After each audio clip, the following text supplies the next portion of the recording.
मुबारकबाद पेश करता हूँ।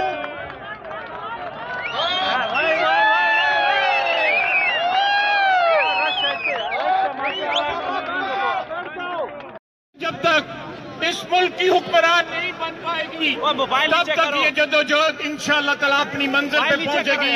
तब तक ये जद्दोजहद खत्म नहीं होगी। वमा अलैना इल्लल बलाग।